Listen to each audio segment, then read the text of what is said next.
દિવસ 4 4 ચકલીઓ। નદી કાંઠે એક ઝાડ હતું, ઉપર 4 ચકલીઓ રહે। એવામાં પુરુષોત્તમ માસ આવ્યો। ગામની સ્ત્રીઓ નદીએ નાહવા આવે, નાહી ધોઈ ખેતર ખેડે અને ઝાડ નીચે બેસી કથા વાર્તા કરે। બધી બહેનો સાંભળતી હતી અને એક ઘરડા ડોશીમાં વાત કરતા હતા।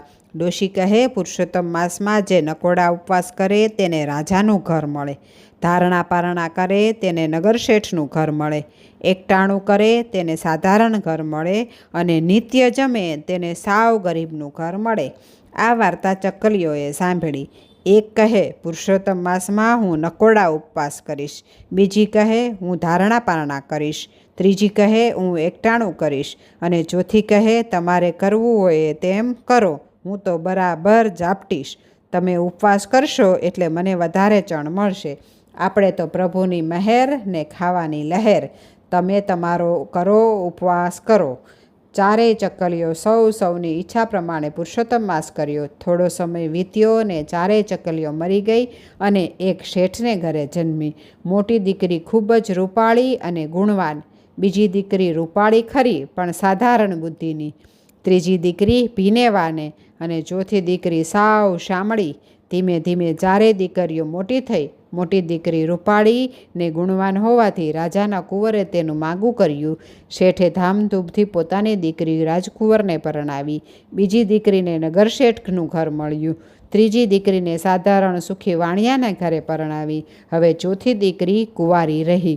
આ દીકરીનું રૂપ જોઈ જ્યાં વાત કરે ત્યાં ના આવે, કોઈ માંગું કરતું નથી। દીકરીનું મન રાત દિવસ દુભાયા કરે છે। શેઠ તેમનાથી બનતો પ્રયત્ન કરે પણ આવી કદરૂપી દીકરીને કોણ પરણશે? ચોથી દીકરી ચિંતામાં ને ચિંતામાં રાત દિવસ સુકાતી જાય છે। છેવટે એક વણોતરને કહ્યું, હું તને મારા ઘરે રાખીશ પણ તું મારી દીકરીને પરણ।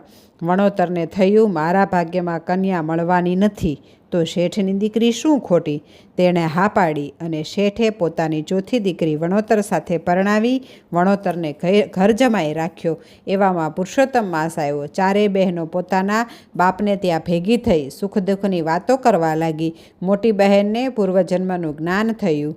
તે બોલી, બહેન, ગયા ભવમાં આપણે ચારેય ચકલીઓ હતી। પુરુષોત્તમ માસમાં મેં નકોડા ઉપવાસ કર્યા। બીજી બહેને ધારણા પારણા કર્યા। ત્રીજી બહેને એકટાણું કર્યું અને ફળ આપણને મળ્યું ને તે પછી ચોથી બહેન સામું જોઈને બોલી, બહેન, તે મારું કહ્યું માન્યું નહીં। આખો પુરુષોત્તમ માસ ખાઈ પી લહેર કરી, તેનું ફળ તને ભોગવવું પડ્યું। નાની બહેને ગયા ભવની વાત સાંભળી આખોએ પુરુષોત્તમ માસ વ્રત કરવાનો સંકલ્પ કર્યો।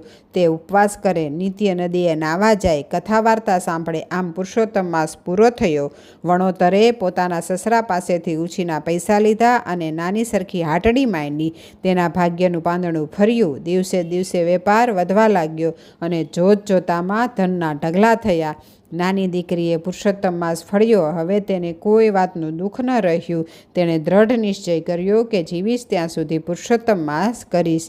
જય જય પુરુષોત્તમ રાય।